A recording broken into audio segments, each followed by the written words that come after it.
glad to have you back on this segment of Good Morning Anambra. We have with us here, let's say, capable hands to talk on the topic that we have this morning. And then before I begin to talk about the topic, let me first and foremost definitely bring my co-anchor into the flow of things. You don't need to bring me, I'm already here. Because people are seeing both of us seated here, I'm already here. I need to announce your presence. Exactly. You know, I wanted to tell you earlier when we did press review, like, you know, we are in the second quarter of 2023. Yeah. And we are here today. You know, a lot of people, it was like it came with mixed feelings. Some people say it was an intriguing first quarter. Some people say it was so challenging and all that. To you, what will you say about the first quarter of 2023? Well, expectations were high. To a certain extent, they were dashed. But then, like, as humans, we definitely expect greater things. And because we are, let's say, a work in progress, we definitely believe that tomorrow will definitely be better. And now tomorrow that I'm talking about, we're talking about the second quarter of 2023. And we believe that good tidings await us all. All right, my name is Chidima Oranwa. Glad to have you on the show this morning. As you can see, our topic is already displayed in front of your television set. We are talking about reshuffling of security chiefs, an end to insecurity in Nigeria. That's the question. Would the reshuffling, will it bring an end to what we are seeing in this country in terms of insecurity? Of course, today we saw in the paper that somebody, redeemed pastor was killed and 7 people abducted when they were having night vigil in their service. And we have a whole lot of kidnapping, banditry, you know, happening in our country. Now, they have reshuffled the security chiefs. And we have high expectations of these people. What are they going to do? Reshuffling, is it just enough to end insecurity in the country? That's the question we are asking this morning. And the guests we have this morning to discuss are John Ifejika, who is a public affairs analyst, and Ifeanyi Ogoenebunam. All right. Civil society activist. Okay, glad to have you both on this show. Thank you very much. It's a pleasure being here. Welcome to the second half. Happy survivor. Okay. We're surviving. Of course. That is in Ifeanyi's case. And so, quickly, Ifeanyi, what do you think about the present administration's reshuffling of, let's say, military apparatus? We're talking about the head of service for the military. What's your take on that? Well, reshuffling of military security chiefs. Is it going to be an end to insecurity that we have? Well, as expected, new brooms are expected to sweep better. Sure. Well, it now depends on the make of the broom. Yes, because... so the handle of the broom? No, the make first. Okay. Because if you... So when you now put square pegs in round hole, the expectations has already been aborted even before anything is expected. Then secondly, is it the ideal thing to be done? These are questions that are required to be answered. Because in this country, we keep doing the same thing over and over and then have expectation of getting a different result. In other same clan, how is this handled? Do you change only the National Security Advisor and the Chief of Defense Staff and allow professionalism to run in the other security apparatus, where he who ought to be by ranking, by training is? Or should everything be politicized? Now, we've done this over and over. Does it work? Well, thank God at least the Office of National Security Advisor for a very long while has been handled by retired military men. And today we are seeing a police officer there. Let's see what will be the possible outcome. So when you are doing something and hardly do we sit to audit what we have done, where are we? What best to be done? Because today have its different challenge from yesterday. So most times we just keep doing these things that no to ACME, no to ACME.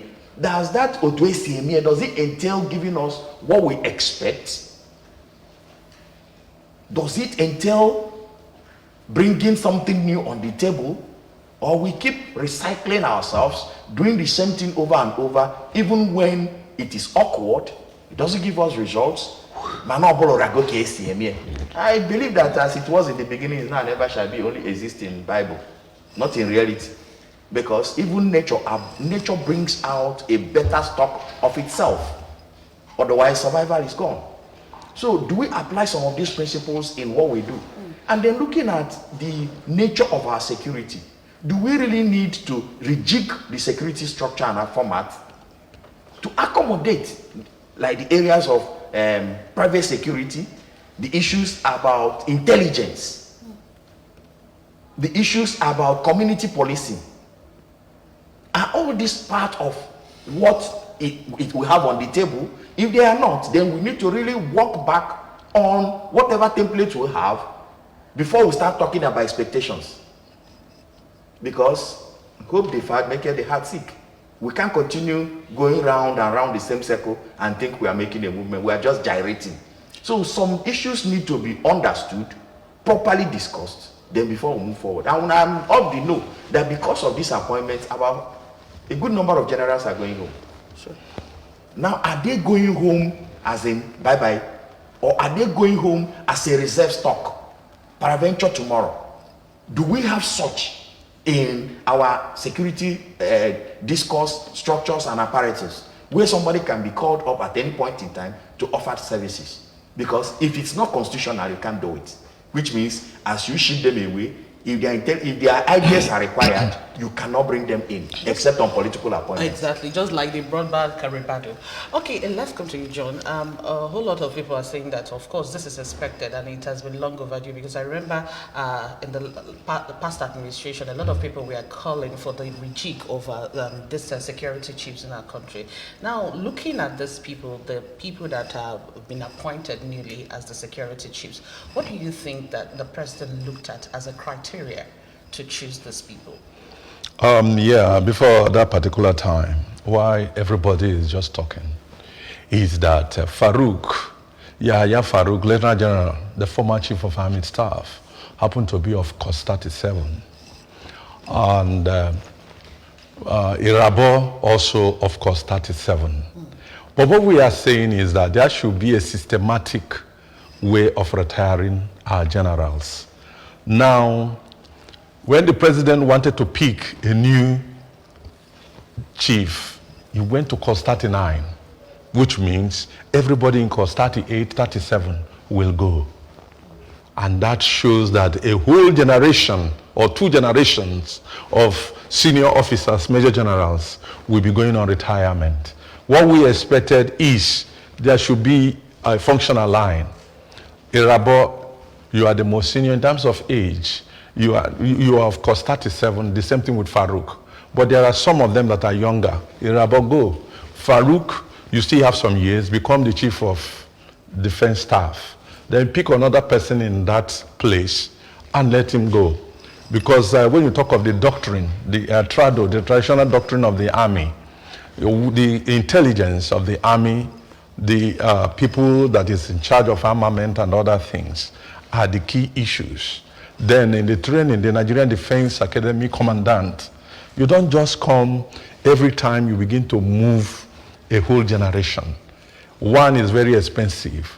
But then when you look at the whole soldiers, Taori Dabiodun Lagbaja, the Chief of Army Staff, is course 39 and a very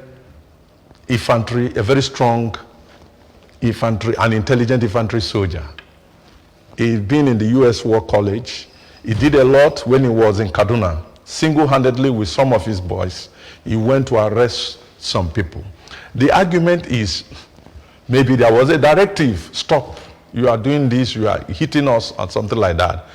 But if the president and the commander-in-chief of the armed forces will give Labaja and his men the go-ahead to stop insecurity, insecurity will be stopped. Because Labaja happened to be a no-nonsense infantry soldier and something like that. When you talk, and this is where the issue of kinetic comes in. Nigeria has been dealing with these criminals in a very soft manner because some people, we are so interested in them, protecting them, and something like that. But if you want to take action and do the military thing, then will work out fine. But it's quite unfortunate The president may not, because now the president has started causing a lot of problem in terms of security. What is that of Asari Dokubo in the present circumstance? What is he trying to say is men are doing the work of the military? You don't do that. There's going to be a great problem if the president will allow these men to do their job. The issue of security, when I look at what happened in Enugu on the last week, three times in a day, they were kidnapping passengers on that road going to Abuja. The second day, the governor gave order and gave the police the instruction, and they went and rescued those people captured. There is peace. So the chief security officer of this nation is Tinubu, and the chief security officer of every state is the state governor. They are the people that will do the needful and the right thing, so that there will be all this peace. The army man will not obey the last order. That is the way the army goes. So if the president say, I'm giving you 48 hours to do this, all the commander need to do, all the chief of staff need to do is to come down to the GOCs and tell them, GOCs now comes down to the brigade commanders. Brigade commanders come down to the battalion CO. So commanding officers of battalions will now call their men and say, I'm giving you 12 minutes or 20 minutes to go and ease yourself. When the army tells you, go and ease yourself, there is problem in a particular place. It now means whatever concussion your mother has given you in the village, go and consult it. Whatever you want to drink, go and take it. If it's abo you want to drink, go and drink. That 15 minutes, you come back, get yourself ready and go for fire. There will be that order. But a soldier cannot just move without order. All right. I would like to talk about Labaja. You said that you know him very well and he's equal to the tax. But then again, if they are not given the necessary support, because I know a whole lot is lacking. Just when we are doing press review, the man, our reviewer said that he just discovered that we have AK-49, but our soldiers are still using AK-47. Now, in the case of weaponry and all that, if they are not well equipped, do you think with all that he has garnered, do you think that he will be able to deliver? First and foremost, whoever says Nigeria soldier has only the AK-47, the Russian rifle assault, is lying. Because the military have the submachine gun and the machine gun that you wrap bullets and begin to fire. They wrap it. It's not every time you bring out in. That's why I said there's the kinetics we are using is a soft one. If the military wants to come out and do something, they will do that. They did it in OD. The question is, when they were fighting the militant in the Niger Delta, they used strong arm on them. Why now are you soft to the so-called bandits, terrorists that are causing problem, bringing disgrace to a nation? All they train and kill some people, hold some people hostage. You see that? We have the military, they have all it takes to do that. Is that instruction where people are not sincere to what they are supposed to do? Be sincere. Give them the order, the boys are ready to go there and die. Because a soldier is equipped, paid, you understand me, and trained to kill. That's the work of a soldier. So you equip him, give him the order. He has the training about all these things. Nigeria has trained soldiers. When they go for United Nations effort, they become the best. The same thing are policemen. But here, so there is a you find problem that there. it's a big problem. They become the best. We went to UNTAG in Namibia. Nigeria was adjudged the best. Their police was adjudged the best, led by Ifechika, sincerely yours. And they did a very good job. That's what we are saying. Why will we continue to do all these things? Labaja is a good soldier. Well, reshuffling of security chiefs and end to insecurity in Nigeria. Well, That's the question. That's the question. What really comes to my mind was post 2015 when the outgone administration came into power that was headed by President, a general in the army. And under Buhari, we witnessed the highest insurge of insecurity in Nigeria. And now you're reshuffling, and then Nigerians are asking, what can a civilian do if a general could not save us from banditry, all manner of headsmen attack, insecurity from the length and breadth of this country? If I'm coming to you based on a general was once there with all his general military know-how, intelligence gathering. We had issues fighting insecurity, and now we have a civilian, so to say. Do you see this security issue in Nigeria coming to an end anytime soon? Yes, it will, when we apply the right principles. We've not fought bandits. We are romancing with them. With them, that's it.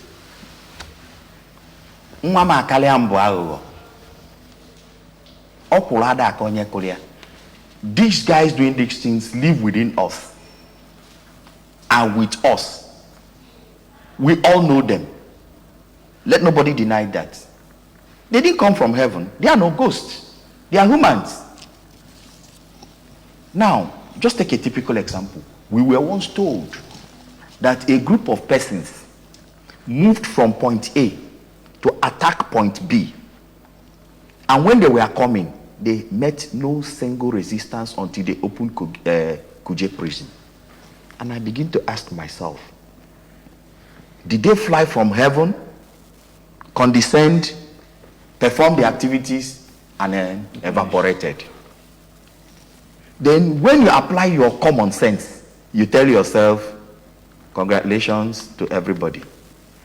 Because if they are 2,000, if they are 200, somebody must have sighted them from where they started the journey. They were moving. And when such journeys are being embarked on, they are ready, battle ready. So you saw a group of persons who are battle ready, moving. We all sealed our lips. Then you begin to ask yourself, where is intelligence? There are a lot of things we need to tell ourselves. You're talking about that one. What of the one where bandits went into NDA and brought out officers and kidnapped That's officers? what we're saying. They are romance. It's romance. It's romance. Have you gone to NDA? Do you know the distance from the gate To the barracks. to the barracks? You cannot. If you really have an It's sabotage. If you really have an So when we want to do some things, like I do tell people, if you encourage a small child to slap somebody of your age, don't worry, the child will slap you next.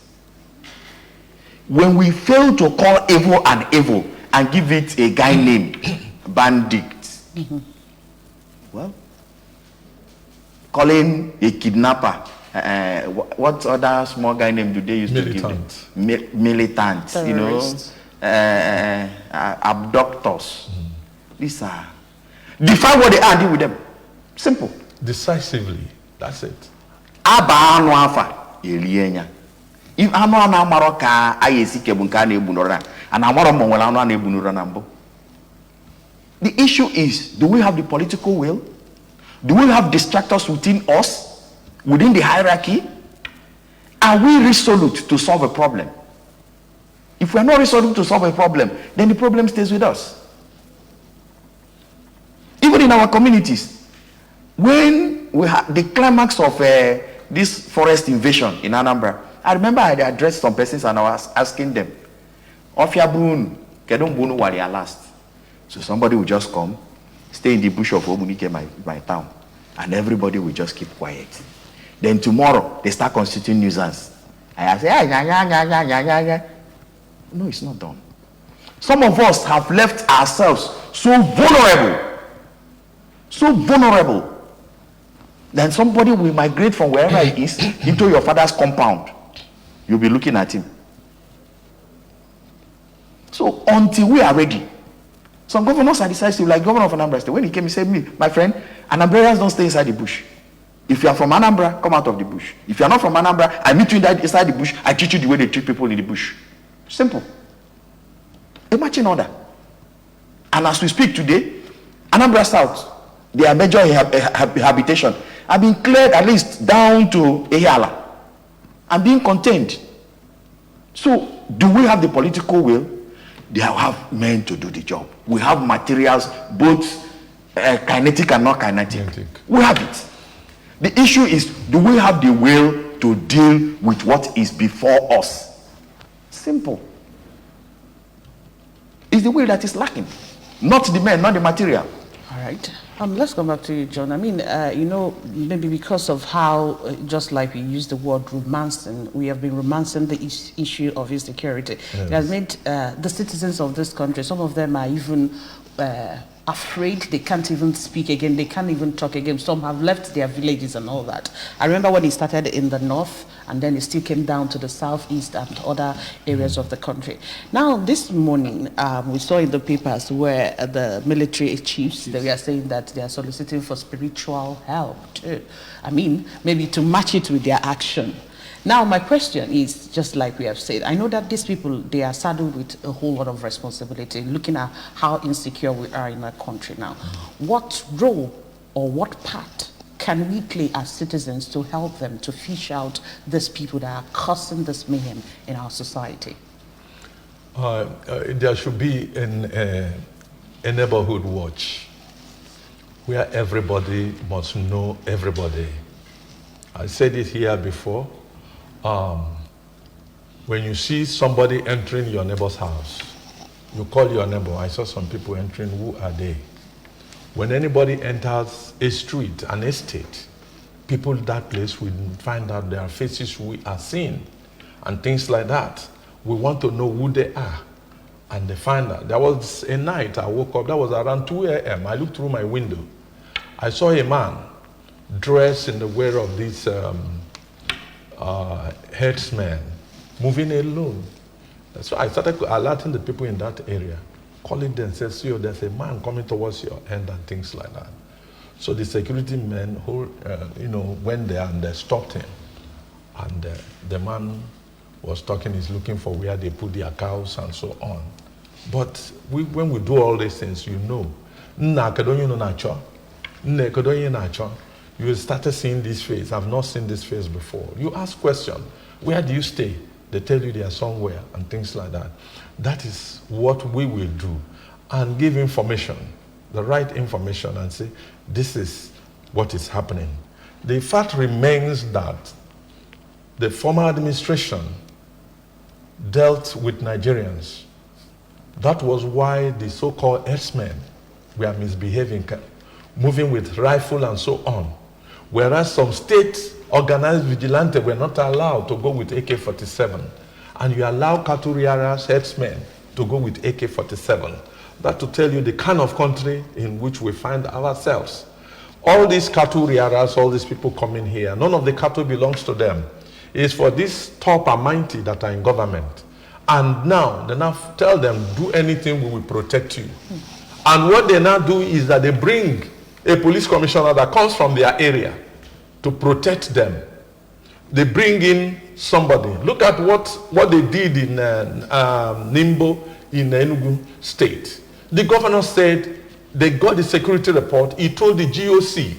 He told the police commissioner and said this is what was happening. The police did not come until these people have finished killing everybody there before police started coming and the military. So you find out it's a planned idea to destroy some set of people. Tinubu does not need to be a soldier to do the right thing. Buhari knew what he was doing. He was fighting for his people. Tinubu will not do that. For Tinubu to pick Labaja was a GOC in Jos. They removed him. They say he was killing some set of people. That he was killing terrorists, and terrorists belongs to a tribe. And they removed him. And later, towards the end, they brought him to Kaduna. He has been a restless officer. It's an officer that, if he's given the order from above to do something, I tell you, within 1 month, the issue of terrorism will come to an end in Nigeria. So let's believe that we have the right people and the right square pegs in the right hole. But then, the question that readily comes to the minds of Nigerians, and I'm sure foreigners alike, is because of that brand name that Nigeria seems to be synonymous with unrest and kidnappings and the rest of it all. So when you talk about reshuffling the security chief, the last administration had it lopsided, and a lot of people were complaining. This time around, there seems to be some form of, let's say, equity. Some part of the regions getting it. Is something as serious as security, should it be politicized? Meaning that an Igbo man should have one post, a Hausa man should have, a Yoruba man should have. Shouldn't we just face this ugly Hydra head of terrorism head on, irrespective of wherever the person, being the chief of army staff, the Navy man, and then the Air Force? What's your take on that, if I? Well, it's unfortunate we are where we are because we refuse to do what we ought to do. My intro, I insisted, do we have a system? The question is begging for answer. How is succession done? Professionalism or politics? A lot of things need to be defined. This issue of mbata meko sisom, onyo ozo bata or meko sisia can't work.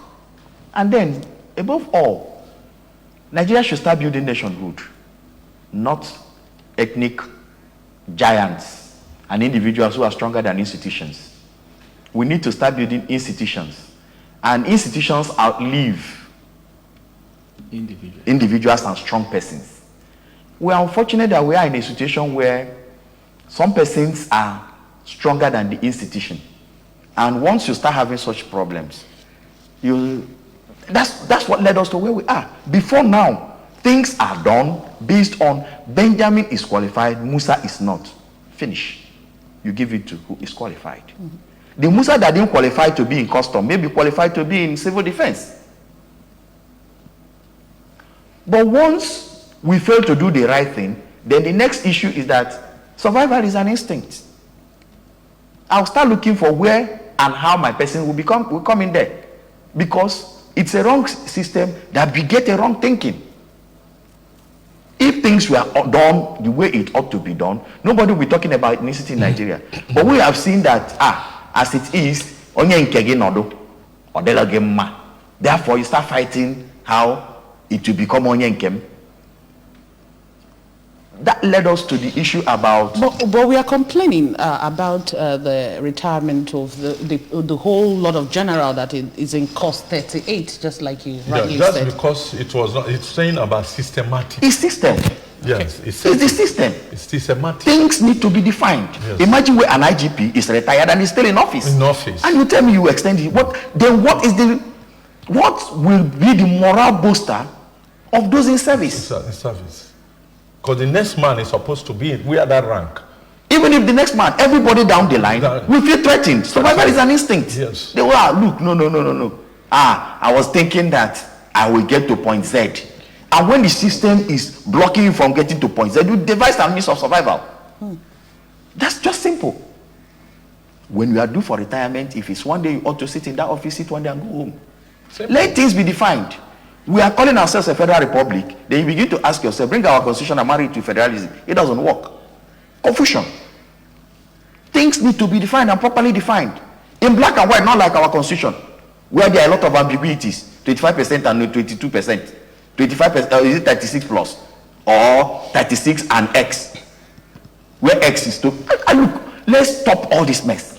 Define things in simple, straightforward language. And not allow for interpretations, because once issues come for interpretation, we all see differently, we all look differently. I will see the cup is that half full or half empty. So a lot of things need to be defined. I am pleading with Mr. President, if it's going to take him 6 months to define some things properly, so that we all can understand, not this hide and seek. You start reading somebody's mind. It's in this country I start hearing body language. Body language. I don't know that the body speaks.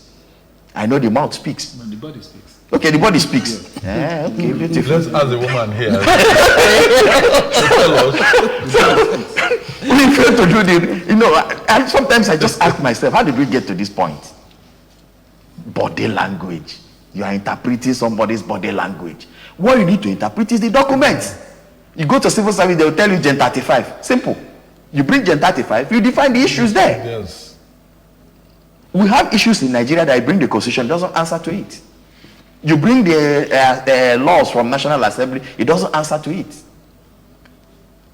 That comes back to the issue of ethnicity. We're talking about federal character. The federal character defines what and how. Is it applicable to political appointments? Is it only for employment? Things need to be defined. The last administration killed what you are talking about. Because it's not defined. It was not defined. Because and now it's now left at the man's discretion. Why killed it? Is that it left because it was not defined.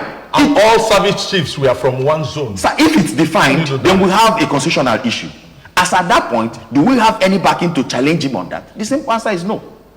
No, the constitution was against it. How? Tell me one section of the constitution, we bring it out, where it will tell us that the only part accommodated in the constitution is that every state in Nigeria should have a minister. Minister. Now, a minister defined. The character, the qualification for that ministerial positions wasn't defined. So I can come to Anambra State and pick a madman and make him a minister from Anambra State. Because it's from Anambra State. Just because it's from Anambra State. So it's not defined. There must be some definitions. A minister should come from East State, and the minister must have X, Y, Z, Z. Then when you are screening somebody, you know the template upon which you are screening him. You cannot expect an economics graduate to go and teach chemistry. It's not done. It's not possible. So when you state some things that are not defined, then what do you expect? It's at my interpretation. Putting a lawyer in Ministry of Health. It's at my interpretation. So things ought to be defined. That each state will have a minister. And the minister must be age this, qualification this, experience this. It's defined. So the issue about lobbying will end. If I'm not qualified, I have already know I have an issue. I'm not qualified. So I don't need to start struggling to block Benjamin so that Musa will pass, or Hakim will pass, or Samu Deame will pass. No. I am known to me, I'm not qualified.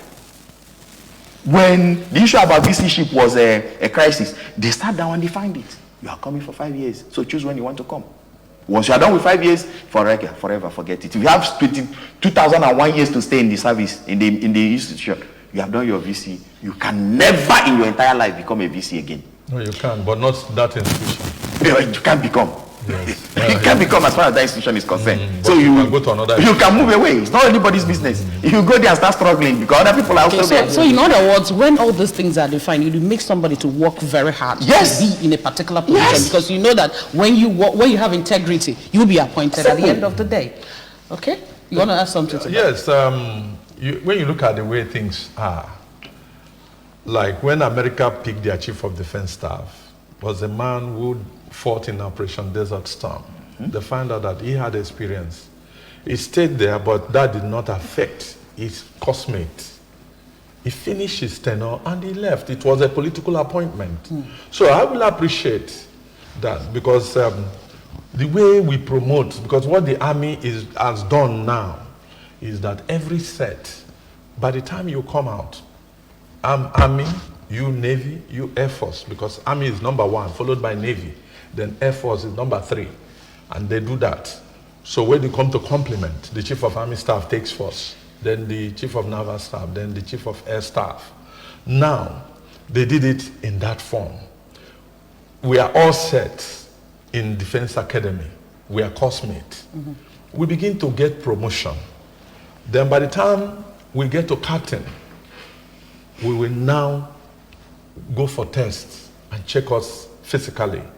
Some of us will drop and we will go to major. Those who drop will come for the test again. If they do it 2 times and fail, they are retired. A lot of people don't know this happened in the armed forces. They are retired, they are asked to go. Then we begin as major, lieutenant colonel, then colonel. But by the time you are entering a 1-star general, which is a brigadier general, then you go for test again? No, we are all moving. Okay. Except somebody that has committed a crime or fraudulent something is asked to go. We begin to move. So that is why you find that in a course.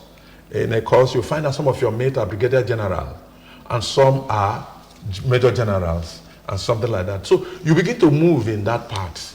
Altogether, there's confusion. Because what's happening in the set is that you may be the best student, but the person typing our name decide, because the person said, Chidimma, I love this name, and type your name first. The day of peeping, you'll be the first person to peep, you become our senior. Because your name is number 1 on the list. So you become our senior. All of us are major general, but somebody here is our senior in the whole distance. We begin to move. But police now said, no, it's not going to be so, because there are a lot of wayo in this thing. And that's why when you get to Commissioner of Police, you are given NPF4/1, the most senior police commissioner. It runs down to 150 commissioners of police we have in Nigeria. So now, if there is a space, it's now they are doing it in a form of geographical zoning, regional A things. You can see the former DCP, Mba, who was a DCP, later made a CP. Then from there, they found out that in the whole of Anambra State, there wasn't an AIG. Do you understand me? So Mba was now made an AIG. Then the IG of police have overstayed, was supposed to go, so that the right person to The next in line. To go there, the next in line stayed and retired and left. He didn't get there, he didn't smell there, which was his position, because somebody at the top knew that that tribe, he doesn't like that tribe, or he doesn't like the religion, or he doesn't like his face, that place. And body language. Body language. So now, he was now promoted DIG, because there was no DIG from the Southeast region. So after 3 months of being an AIG, he was promoted to get to that rank. So he started. So at the end, the most senior DIG should be DIG operation. That's the most senior. So if the DIG now is, if the IG is retiring, that person takes over. But if you want to cause problem, you go and pick a newly appointed AIG. Or even Commissioner of Police. Or Commissioner of Police to be the IG of Police. You are asking this generation to move, to go. So the money the country used in training them, everything is gone like that. And you begin to pay their pension at a time. And you don't reserve them. You don't reserve them, nothing. They don't do anything. Okay. You don't reserve them in case. But we have a retired police officer, Ribadu, as the National Security Advisor. He's a politician. He's a political appointment. What we're talking about? Mogunu that left, Major General Mogunu that left, was a politician. There are so many major generals. Why didn't Onwamegu come in and become the National Security Advisor? Yes, because he's not in any political I was actually still coming to that, because I've seen some interview people made on some national television and all that other places. I've seen some people arguing why Ribadu, a retired police officer, should be given the National Advisor, of the Security Advisor rather. And because people are saying that, you know, the job or the responsibilities of the police are just limited. Why don't you give it to a military officer who has been there, who has gone into the bushes, who has met with these bandits, these terrorists face on? And I will ask another question. Are they not armed forces? Is anyone senior to the other one? No, they are not armed forces. Police is not armed forces. Okay. Police is a service. It's a service, It's not. There we are. You see, that's what we talk about defining, like that NSA. What is the criteria for one to ascend such position? Yes. Not defined. There's going to be a problem in this. Look at what, not defined. Look at what the work of the National Security Advisor is. The service chiefs and the Minister of Defense. The Minister of Defense talks to the service chiefs, which is not true. It's the National Security Advisor that talks to them. And no soldier that knows what he's doing will listen to a policeman. You understand? If you have said, let's pick Ogomudia, who was a former defense chief, to come and be National Security Advisor. If Ogomudia calls, even at his retirement, if he calls Lucky Rabo will run to him. Say, sir, what can I do for you? Because Lucky Rabo was his ADC when he was the chief of defense staff. These are people that will tell you something, it will happen. They still have the strength. But now, something has happened, assuming something has happened and is affecting the tribe of the National Security Advisor, and he doesn't want the military to go there. And the military said, no, we must go there.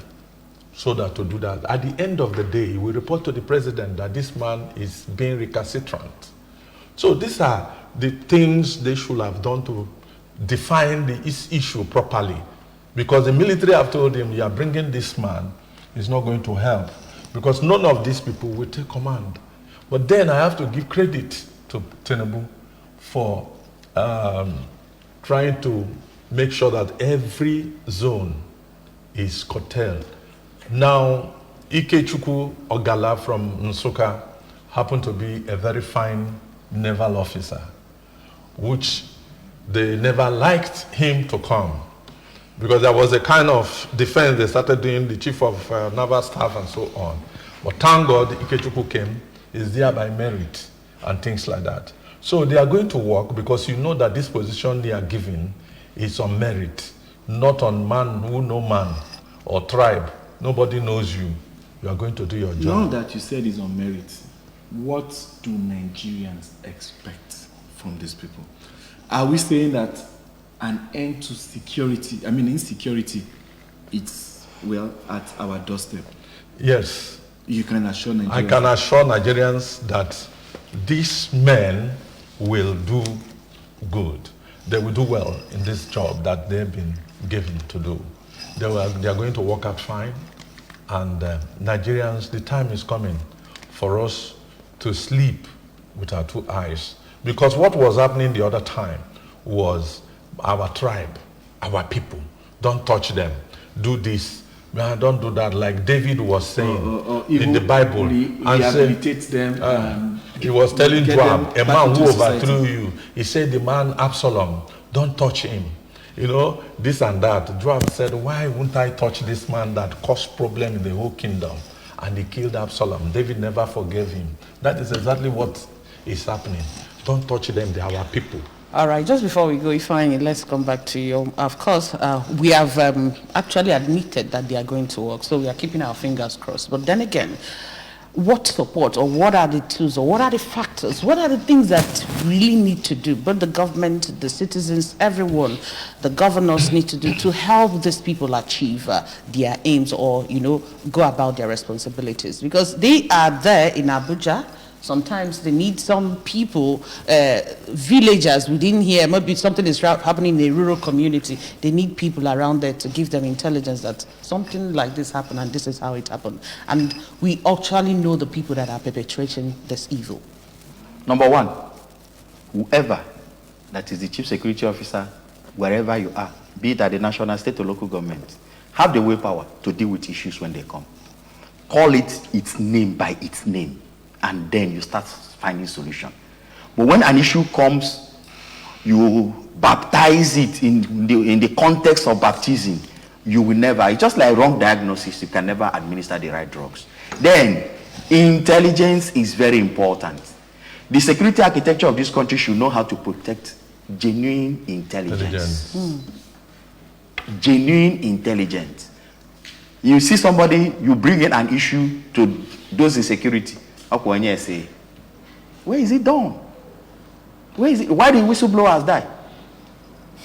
Because the identities were unveiled. And when you unveil such, what next? The other people will close this mouth. So we should have a channel where informations come in and is treated discreetly. Never to be unveiled where it ought not to be unveiled. And whoever that is sitting on that position should know if it should be administered with oath of secrecy. Everybody there. So when you run contrary of that, you face the penalty. Then those intelligence begin to come in. And secondly, when it comes in, there must be willpower to use it to work. Because one thing is knowing, another thing is acting. We knew, we didn't act. It's the same thing. That nothing has happened. We know and we acted. And then this reactionary attitude, it's wrong. The whole idea about intelligence is preventive, not reactionary. It will cost us less to be preventive than reactionary. Because if they are to prepare by tomorrow, they are moving by tomorrow, you nap them today. It will cost you less. And you disorganize them. The next issue is that the next step planning will take a longer period because they'll first ask themselves, waiting happen? How did it happen? Oh, these guys are after us. Before they will have the courage to assemble again. But when you meet them at the point of operation, my brother, it's 50-50. It's 50-50 because you met them when they are ready. So these 3 steps, if it's applied, I believe we are going to get something better than what we have. All right. So on that note, we want to say a very big thank you to both of you for joining us on the show. Thank you so much, Johnny Fejika, the security expert, for being here. And to you, Ifani Ogune Bunam, thank you also for your analysis. Ndị Anambra biko na onye nwere awụ ya bịa anya afọ onye nwere nkapi ya bịa anya ọnụ maka na ọdịbodo dịkwa n'ụba gịnị. Nobody has monopoly over violence. The way you treat your friend is the way your friend will treat you back. Which idea? All right. Thank you so much for being part of the show. My name is Chidimma Oranwa. See you again tomorrow. And I'm Ajuru Chukwuoka. We're saying thanks and have a blessed day.